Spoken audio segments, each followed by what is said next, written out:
What up, yo? Trying out a few new rallying cries here.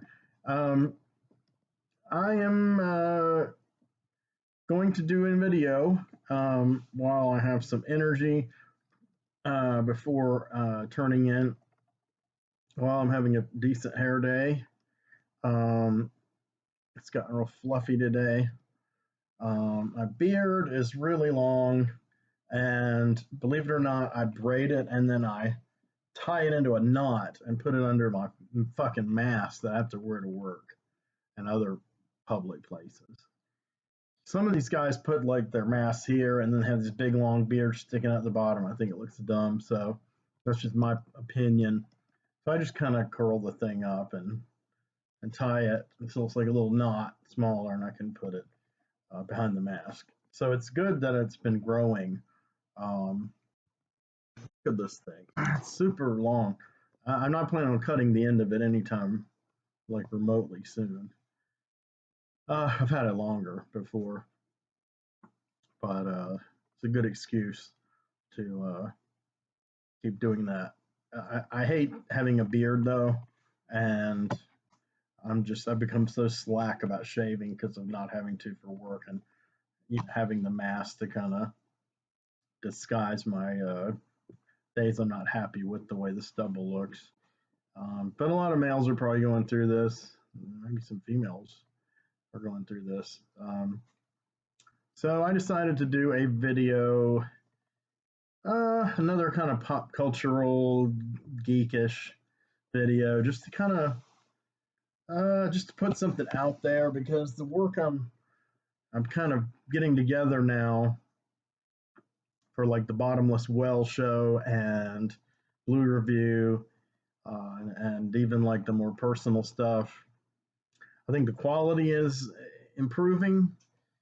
I feel like I'm communicating better. I don't have really, maybe a little, but I don't really have much of that stigma uh, that was attached to me um, starting in December, which was I lighten this up some,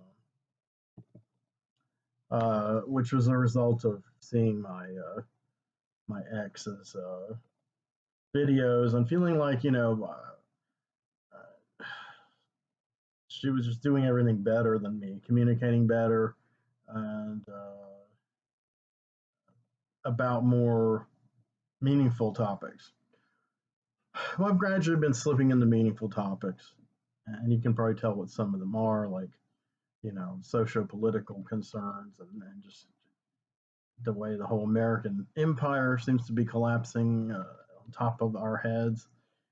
Um, but it's more than that. Philosophically, um, I am through political awareness and uh, intellectual, cerebral, esoteric awareness, artistic, creative awareness, I am continuing to evolve.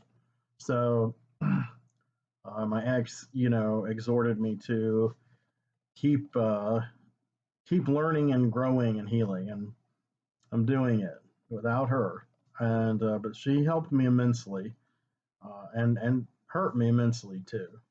This isn't going to be about her. It's just she's kind of a frequent touchstone because it was a really turning point in my life knowing her on manifold levels. And I also realized upon watching her videos again, not real recently, I'm not going to do that anymore, but upon, rewatching them after my initial, kind of miasma of emotions that it brought up in me, I realized that she's not better than me, and we're both struggling. The difference is I'm sympathetic to her struggles and empathetic, and she is utterly disdainful and uncaring of mine. So we're on polar opposite sides of this whole thing as far as human interaction, and it's a tragedy. It's a tragedy, but you know, it's an ongoing thing. It ebbs, it flows, and but it informs my art. Flicker Street, I've come up with some really intense scenes this week. These things kind of come to me in like visions. I don't want to say visions, but kind of dialogue. I see images and I feel emotional resonance so that if I were drawing them or filming them with actors or animated, I would have just these really powerful shots. I mean, I'm very into melodrama. I love the passion of Wong Kar Wai, for instance. He's my second favorite filmmaker after David Lynch, and Lynch is also known for his extreme, passionate scenes. Amongst his kind of absurdist surrealist approach. So I think I'm going to do, after this lofty introduction, I'm going to do kind of a lowest common denominator topic for a little while. I hope I won't go on too long. Tonight, after I've wrapped this up, I just had dinner. I'm going to check out the second episode of The Falcon and the Winter Soldier on Disney Plus. Hope it'll be good. I read that that show was the most watched, debuting thing on Disney Plus ever. And Disney Plus has only been around like a year and a half, so it's not like that's a huge amount of time. Not a lot of records to break. Um, Real quick, let me thank people subscribing and watching my videos. The one that I posted yesterday, The Bottomless Well, episode 1. It's between amount of views and amount of likes and personal feedback. It's been the most popular um, video of mine in quite a while. It's kind of rivaling my Godzilla box set and my Carol Baker box set, and a couple of my more personal ones that for some reason people loved. Uh, you know, so that was cool. So it's been my most popular music one by far, and more popular than my last several, quite a few uh, TV and film related ones. So I guess I'm getting maybe more at ease in front of the camera, more balanced, more confident. I'm getting the lighting more the way I want it to. I like low tech, but I also like a dark kind of atmospheric thing because that's kind of the kind of person I am, dark and atmospheric. And so I've mentioned my good friend Tim Tolbert before. He's quite a character. Um, and he gifted me with a Godzilla, the box set, the Showa era Blu-ray set from Criterion. Uh, that's truly a pay makes him a patron of this channel. If anyone else wants to give me free stuff to review, uh, please do. I I'll take it in a heartbeat, and I will review it. But he and I have these kind of back and forths about a lot of things, and a lot of absurdist byplay and humor comes out of it. And we've talked about uh, setting up a Zoom or a split screen or whatever where I can kind of host and you can kind of see him talking too. I don't know all the technological ins and outs yet. I know it's probably very simple. Plenty of people are doing it right now. Um, so kind of a I don't know, some kind of demented Siskel and Ebert thing. Um, Years ago, I was going to do a cable show on cult film with my friend Scott Mosley, and we had one that we had pretty much sold to the local public access. I can't remember the name of it now, the channel or the name of the whatever. Uh, I knew the guy who ran it, Phil Rutledge, and we were going to do one called The Vein. That was Scott's idea. And then I had some other ideas back and forth. Well, originally, Phil Rutledge had approached me to do one on my own, and but he wanted me to be kind of part of a scene that I wasn't really part of, like a social part of a scene of artists. And I don't. Most of them weren't really what I considered artists. They were kind of Charlotte scenesters, and I don't know. I just wasn't willing to make that compromise because to me, it was about the work and about exposing people of Charlotte to more culture, more underground culture. And this was 25 years ago, right? So this stuff's a lot more common here now. I mean, the Beyond with Fabio Frizzi scoring it live, played at the Blumenthal upper, the skyscraper where all the ritzy, concerts and events transpire. That was a collision of high and low culture. It was explosive. Never thought such a thing would happen. That was a high point of Charlotte's history, um, and a vindication, a validation of the fact that those of us who have been into those films and that kind of art have been right all along. That stuff isn't slack. Some of it's slack, not Fulci. Fulci's not slack, and I'm glad he got his due in a place like Charlotte. It used to be so conservative, because last time he was that well appreciated in Charlotte was in the early 1980s when his Lovecraftian trilogy or Gates of Hell trilogy, whatever you want to call it, as well as Zombie, all played this drive-in called Queen Park, and a lot of kind of punks and dissidents and horror buffs and a lot of mostly African American teenage cats tripped out on how gory these movies were, and these were the cut versions, not the versions you're seeing on Blu-ray now.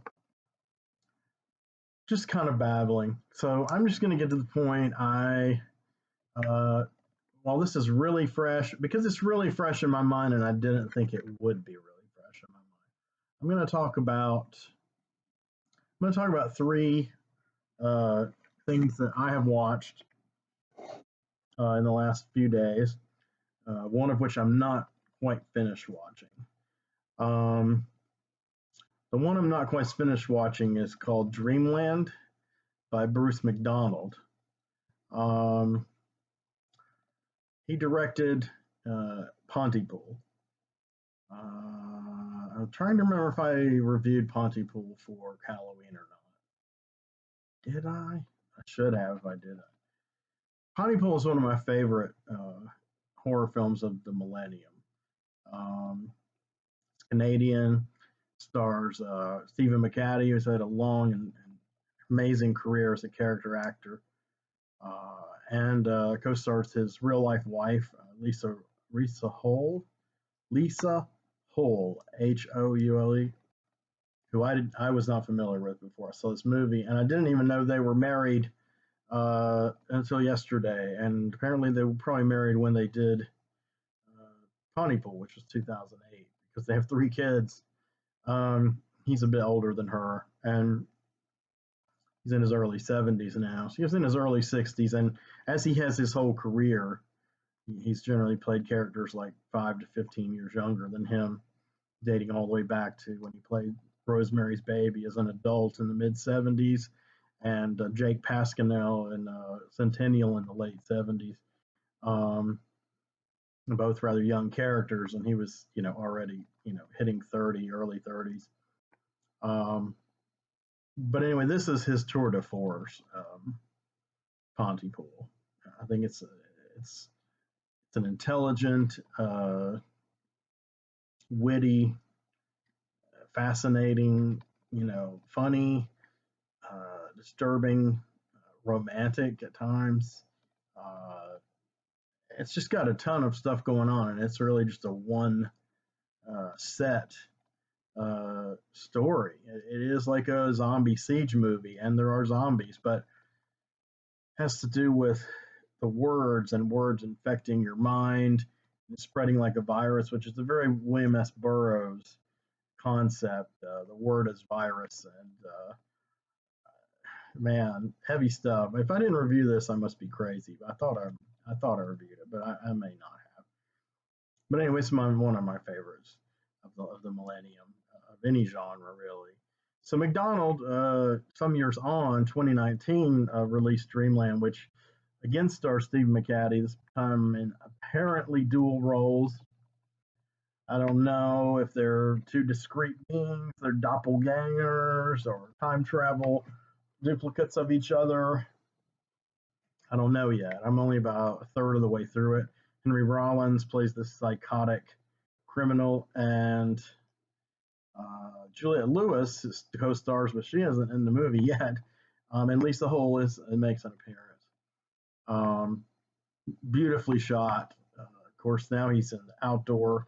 He's not all in one set, and so there's a little bigger budget too, and just some gorgeous photography, some really bizarre dialogue, some really strange juxtapositions of scenes and editing. Uh, it's a little Lynchian, but a little more maybe fast paced than Lynchian as far as kind of flashes of. It's like you got to pay attention, or I guess he wants you to pay attention to all these details. And hopefully by the end of the movie, it'll cohere into a mosaic that, I don't know if that makes sense, but, has an internal logic and is powerful like Pontypool. I've got high hopes for it. The other one I watched recently was called Cannibal, and I don't mean the Marian Dora film from 2006, I guess, or 2008, foreign film, which was about the real life cannibal Arwen Melwiz. And Arwen Melwiz, he advertised in the paper, he wanted someone who he could, who would come to him and who would let him eat him, devour him. And Mel was kind of he was a gay man, and he was, he had some psychosexual disturbances, not because he preferred men, but just the cannibalistic side to where he was willing to enact this, and he did. And then actually, the guy who picked up his ad, I think, is more disturbed than him. I mean, because he let this guy cut off his arm, and they ate it together. They also had sex in between all this. He let him cut off his penis and bisect it and fry it like hot dogs or sausage, and they ate it together. This is all true. So I'm giving Eleanor Neal a run for the money here, baby. But anyway, the movie is, of course, Marian Dora, known for Melancholy der Engelen, one of the most, controversial and offensive films ever shot, albeit somewhat artistically done. He made this before that, but in that vein, I mean, this spares nothing. It shows everything, and it's a kind of a slow, depressing, it's kind of just matter of fact. They show you what happened. He meets the guy, the things happen. Eventually, the guy dies. He finishes eating him. He puts away his body parts. It doesn't really have any spikes in the action or any particular dramatic moments that Melancholy der Engelen has a whole bunch of peaks and valleys of intensity and savagery. This one just kind of muddles along. But anyway, so that's Cannibal. There's been many movies called Cannibal or translated as simply Cannibal, but in the 20th century, probably the most well-known among horror film buffs is Marian Dora's Cannibal. Anyway, so this one that I watched 2 nights ago, let's see. So Dreamland was 2019. This film Cannibal was made in 2014 or released in 2014. It is a Spanish film. Yes, and it's in Spanish. And it sneaked up on me. The performances are fantastic. The main guy, you're just not sure for a while if he's going to be able to pull off this kind of character. They're very careful about what they show and what they don't show, and what they hold back on, and what they make you aware of that he's into. He's a cannibal, the main character, and what he may or may not have done. So that gives you a little loophole of maybe sympathy for the character, or you know, less culpability. And it's a love story, and I didn't think they were going to be able to pull it off. I really didn't. I mean, because I've watched some of these kind of ones, like, serial killer love stories, and I mean, I've written stories like this, and the horrible killer. Can he be redeemed? I mean, should the woman forgive him? Should she go back to him? Should she call the police or kill him? Or I mean, isn't it kind of degrading uh, to be in that relationship? And I think there's been a few the other way around. I think there needs to be more where men fall in love with women like that. But I'm sure there's been some. I'm not familiar with that. But to me, I guess that's more dramatic to me because I fall in love with women, not men. But I generally see this thing going off the rails. There's one I watched. I'm sure a lot of you guys would recognize it. It's a sort of undergroundish foreign movie where the guy's a serial killer. It's foreign. I want to say it's French. I'm not sure. It's maybe in the last 20, 25 years. And it's filmed real unconventionally. And the guy eventually falls in love with this woman. Um, there's another one that's very similar to that, where this guy tries to change, and this woman tries to help redeem him. I really wish I could remember the names of these two movies. I don't think I finished one of them. I didn't finish the other one. One of the two movies I actually felt something for the guy because of the guy's performance. The other one I didn't. I didn't want him to be with this woman. He didn't deserve to be with her.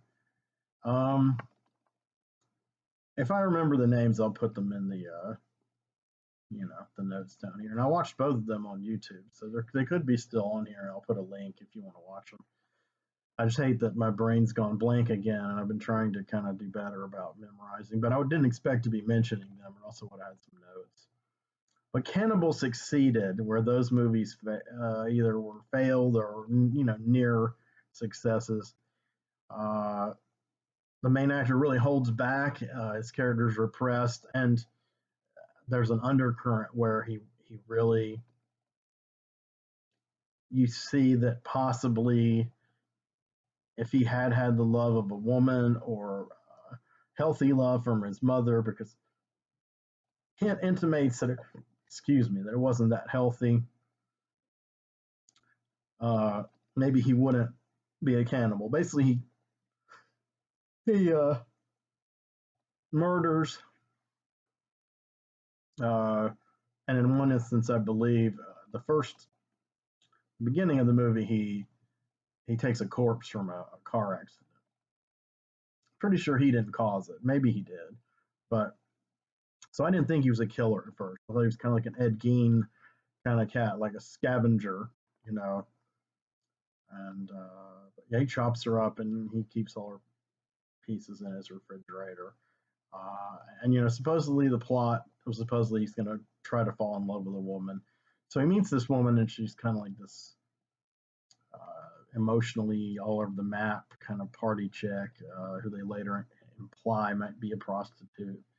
Um, You're not sure if he wants her or not. You can tell he desires her on some level, but he's like totally buttoned up, repressed around women, and he's very polite though. He works as a tailor, and he wears a lot of really old school, nice, dapper suits. I would wear some of those suits. They're really nice, and he's obviously intelligent and somewhat cultured, but obviously a total loner, and but not a total misanthrope. But it's obvious that something went wrong along the way to get him to.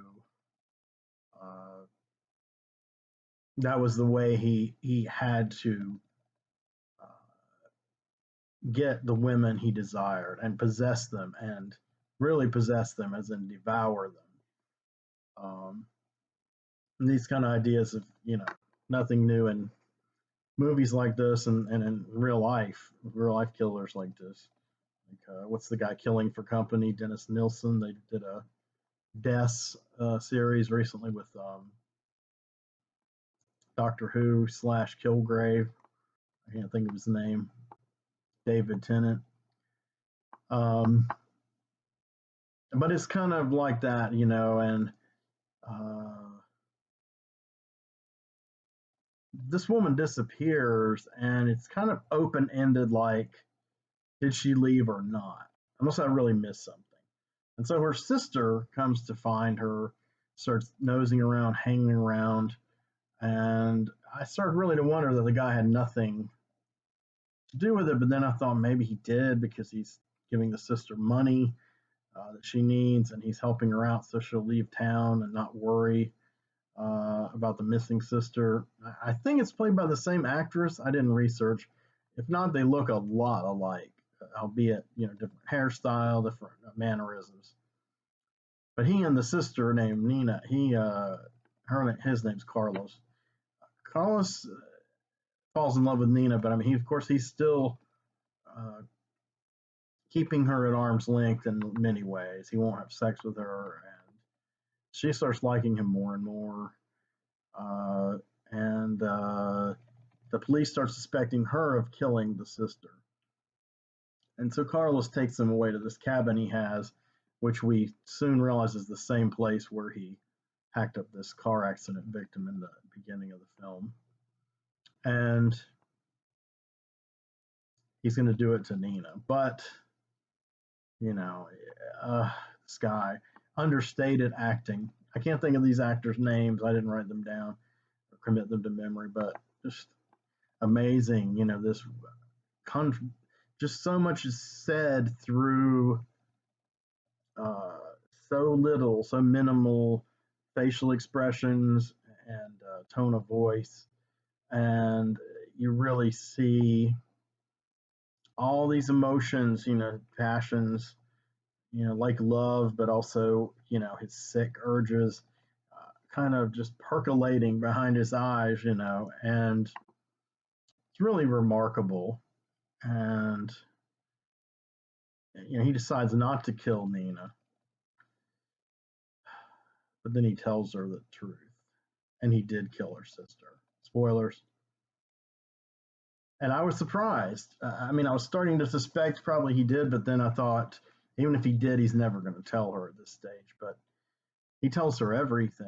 And again, her performance is, a lot of it's quiet, so much of it's her face and just the way her eyes droop, and she just gradually, like, the life drains out of her when she hears all this. And so they're going to go back and to Grenada, I guess, where they live, where he lives, uh, and something tragic happens, and you really see this guy's emotions finally tumble out. He's probably been holding these emotions inside for his entire fucking life. I highly recommend this movie, Cannibal. Sorry, I don't have the director's name in front of me. It's on Amazon Prime. It's a 2014 film, so you can search it up, find it pretty easily. Dreamland is also on Amazon Prime. I hope to come away with a good verdict for it. It is very strange, and it's almost like a cross between Mulholland Drive and what's that P.T. Anderson film, Inherent Vice. It kind of meanders around, and there's pieces of stories with characters. You're not really sure what's taking place when or who's who. There's actually a term for that kind of storytelling in film, but I forgot what it is. It's a recently coined term. So I feel this is going to be a balanced show, because I'm going to finish up with what I was going to do as like the main feature, but I'm glad I talked about these ones I saw. So the other one I saw which I mentioned somewhat in my last arbitrary interlude video, was Zack Snyder's Justice League. So the things I said then about how it was going in the first half hour, and of course my feelings about his work in general, and the previous cut of Justice League, and his other DC superhero work, and just his work in general. I'll stand by all that, but I've got to say, it took me, it's a long movie. It's 4 fucking hours, but it did hold my attention, and it is far superior to the other cut, which I hated. And there's still some annoying things littered throughout. Me and Tim Tolbert talked about this a bit.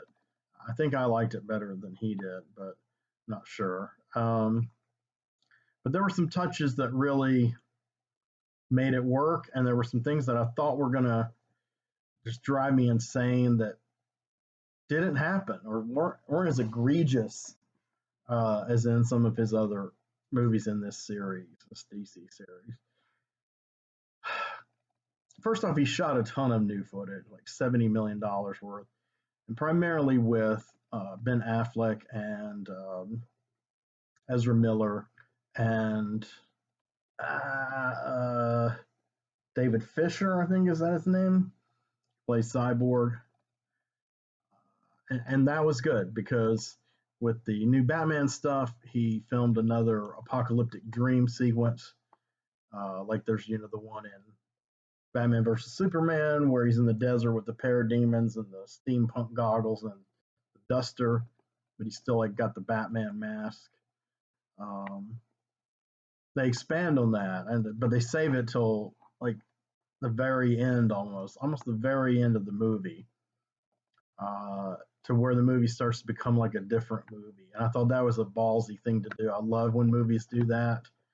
And movies like this do not do that very often. I mean, they may have like an after the credits sequence, and this is going to happen in the next Marvel movie, and oh, here's some surprise character, an Easter egg, a fan service, but it wasn't like that. I mean, on one level it was, but it was more like, this is a neat idea, let's play this idea out. It was apocalyptic, and pardon the pun, because of the New Gods connection with the planet Apocalypse and Darkseid. But I loved it. Martian Manhunter makes a couple of appearances, very well rendered. One of my favorite Justice League characters. The flashback to where the Amazons and the Atlanteans and the humans and the old gods, which they emphasize that more in this, that's Kirby.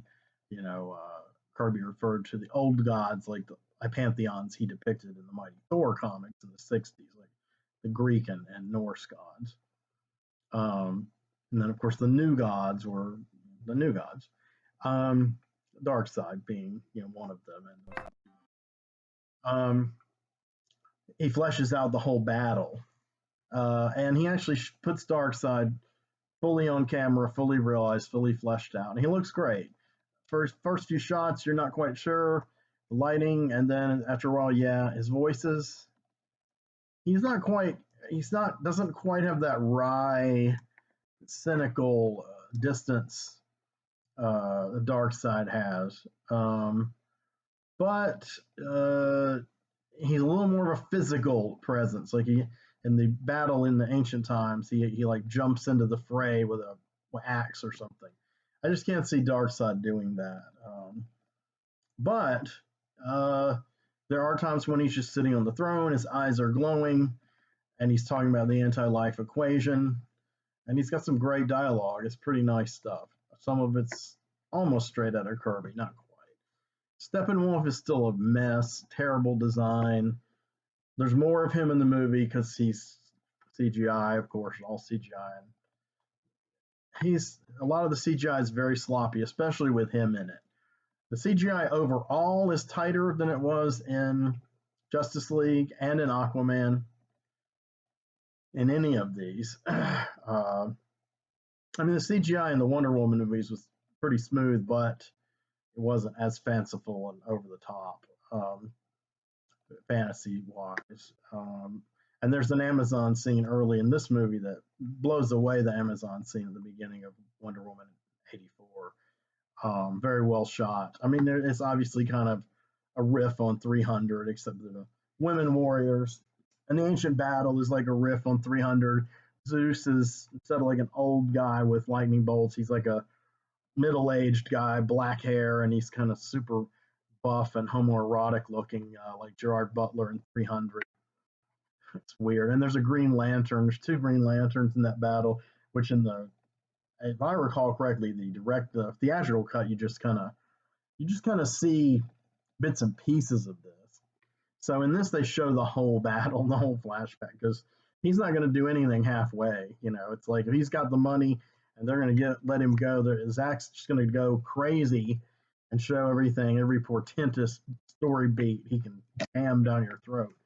And once you get into his rhythm for this movie is pretty good. I mean, uh, he does have some moments of awkward humor. Not many. It's a pretty heavy, like solemn, grim movie. But they've excised almost all of, if not, well, I think they've excised all of Joss Whedon's footage and dialogue.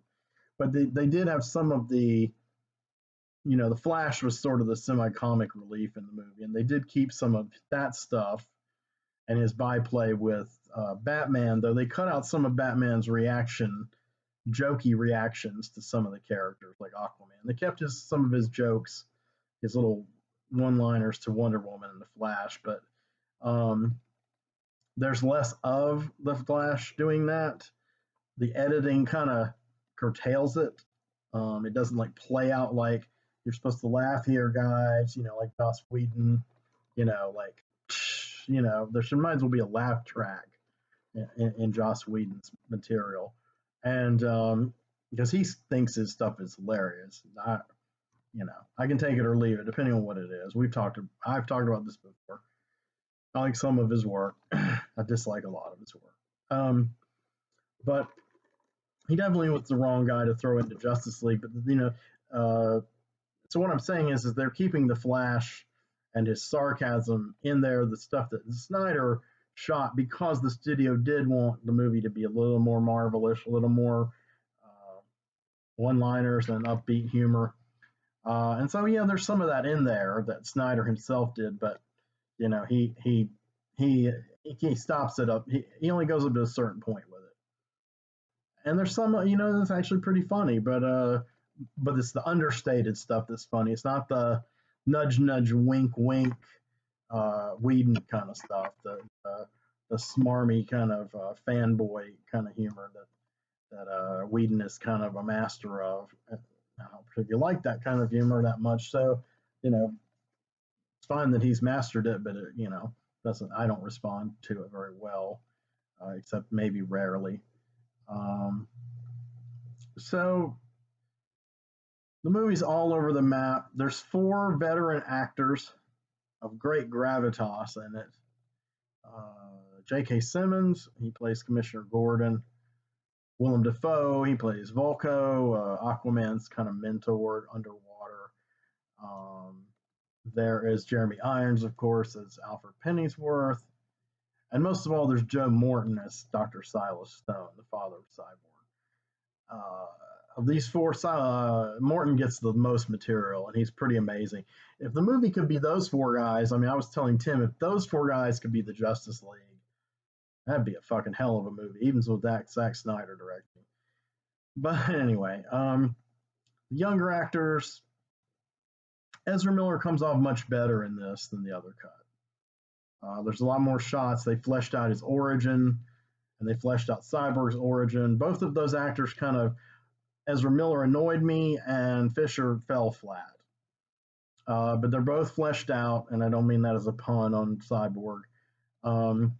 And it's obvious that in the interim between Snyder's original intentions and putting this thing together, pulling it together, it's obvious he's taking quite a few cues plot-wise, subplot-wise from the MCU.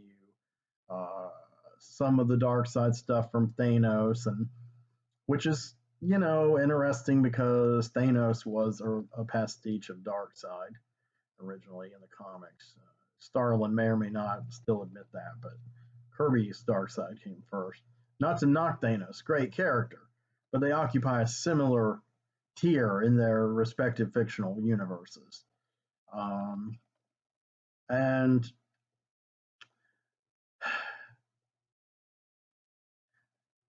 how to put it exactly? Um, hmm.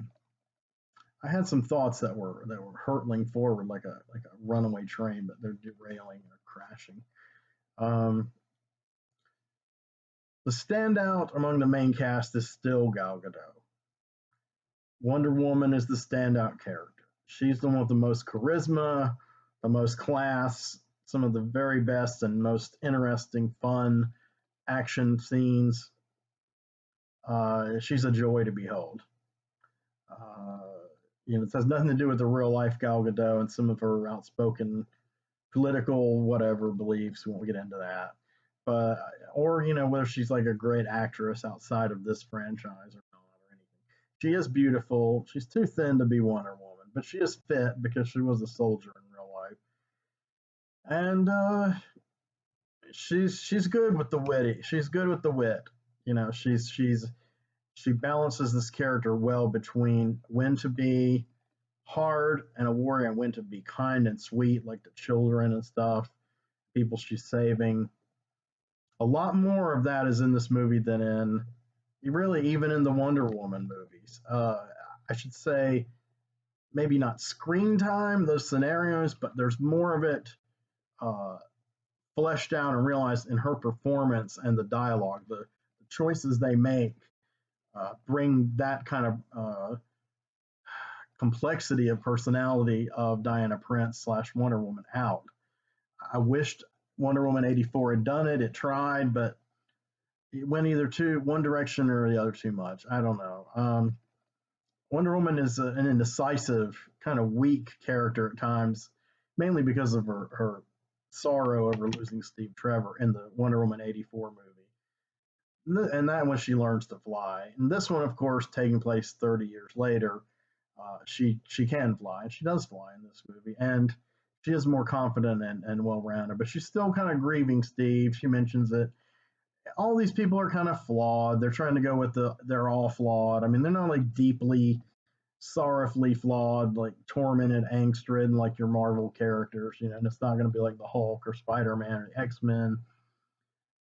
Because that's just not what most DC heroes were. I mean, DC didn't really have many monsters as characters. I mean, some, Swamp Thing and such, um, but I think it does, in an economical fashion and fairly concise, manage to get down to what's driving each one of these characters. And the fact that they're all kind of lonely. Aquaman is resentful about his mother, the Atlantean princess, ditching him and his dad when he's a kid, and wants nothing to do with that part of him. And Mira is well used in this, Amber Heard, and her acting and her look is better than in the Aquaman movie. She's very beautiful in this, and her costume is even more. And I'm not a fan of her looks that much. Her costume is really close to the comics, the classic, like the Nick Cardy, Ramona Fradon art Aquaman, and a lot of the costumes of some of the Atlantean soldiers look kind of like similar armor to the one's Ocean Master wore in the comics.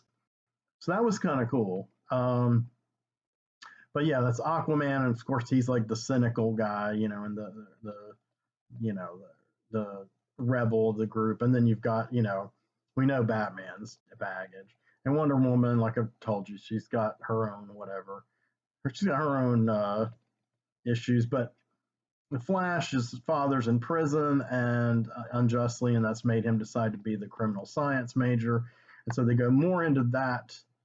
Uh, what's driving him, and it is a little closer to the comic books than was depicted in the other version. He even meets Iris West, and of course, it's going to be his future girlfriend.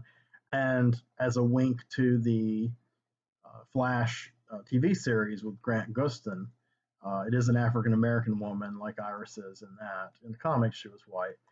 She's a beautiful woman, and there's a scene where he saves her, and it's a scene that's like a real big homage stylistically to Evan Peters' Quicksilver scene and X-Men Days of Future Past.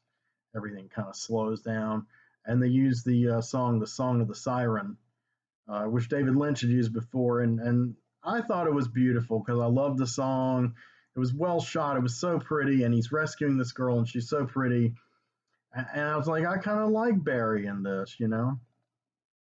And Cyborg, of course, is tragic, very tragic, but I think they've taken a lot of ideas from the Doom Patrol. I think he watched the Doom Patrol and said, "Hey, man, Silas Stone, maybe I should have done it more like that." And there's some of that in there. I mean, the DNA is from the comics, but so this rises to the occasion more. It's more. I still much prefer the versions of those characters, especially Vic in Doom Patrol. But Joe Morton as Silas is great, and Ray Fisher is good as Cyborg, and he is a tragic character. I mean, he's been all mutilated. It's really fucked up, kind of like Deathlock. It was a cyborg before Cyborg was a cyborg. Um, Overall, I liked it. It had a certain effect on me. The parts that I didn't like were Superman and Lois Lane. She's okay. I like Amy Adams, but she doesn't act or look anything like any Lois Lane we've seen. I don't like Henry Cavill. I think he's a weak actor and a weak Superman. And he doesn't say much in the movie. I mean, he doesn't come back to life till three-quarters of the way through the 4 hour movie. And even then, at first, he's a villain and he's not convincing. He's not any more convincing as a badass villain than as a noble hero. But when he does finally become a noble hero, he doesn't say a whole lot. His kind of characterization is playing off of other actors like Batman characters like Batman and Martha Kent and Lois Lane, and they're kind of doing most of the talking. He's kind of got a kind of a cardboard personality. But Superman in the comics for long periods of time had a cardboard personality. At least he's not arrogant, because he has all this power. Well, he kind of is when he's evil, but and he is really powerful. I mean, and he manages to defeat Steppenwolf almost single-handedly. But really, it's almost like other than just the power level, um, with Aquaman and especially with Wonder Woman, you don't really need this version of Superman. I mean, dramatically, he serves no purpose that I can discern. I mean, in Batman versus Superman, yeah, I got that, an ideological clash. Uh, this one, he's kind of a MacGuffin. Is that the right way to put it? Not a red herring, but he's a plot device, a Deus ex machina, God from the machine, and but they pull it off in this, and they cut out the cheesy endings, feel good endings that Whedon filmed, and they go for the apocalyptic dream and Bruce waking up and meeting Martian Manhunter. And so I liked this version. There's quite a number of things that annoyed me and I thought were stupid and silly, but it kept on track. The plot was more coherent to me. My friend Tim, thought it was less coherent. But the whole thing about the mother boxes and harnessing the energy, they went into all the technobabble and pseudoscience to where you could almost believe it. It wasn't as thought out as like an Avengers Endgame, but I could tell. I wondered if some of it maybe wasn't influenced by Avengers Endgame. Like, hey, they really explained all this kind of shit with the time heist. Let's try to do this with this mother box thing. So it's worthy. I hope it is the end of that universe. I had predicted before it would be, but I don't think it is going to be. Oh well. But I will say, if it is the ending, good. Let's end on a decent note. If it's not the ending, it's all downhill from here. In the DCEU, I do want to see the other alternate universe Batman movie with Robert Pattinson, just as there was the alternate universe Joker film with Joaquin. And finally, Joker, the Jared Leto, he doesn't appear till the very, very ending. He looks scary. He looks creepy. He looks kind of like Marilyn Manson, if Marilyn Manson were like one of Romero's zombies. He's kind of fucked up. Acting is pretty good, a little over the top, but it is the Joker, right? Psychotic, and there's all these clues as to how they ended up like this, because the Justice League is Batman, Deathstroke, the Joker, Cyborg, and Flash, both older and more grizzled, and Mera instead of Aquaman.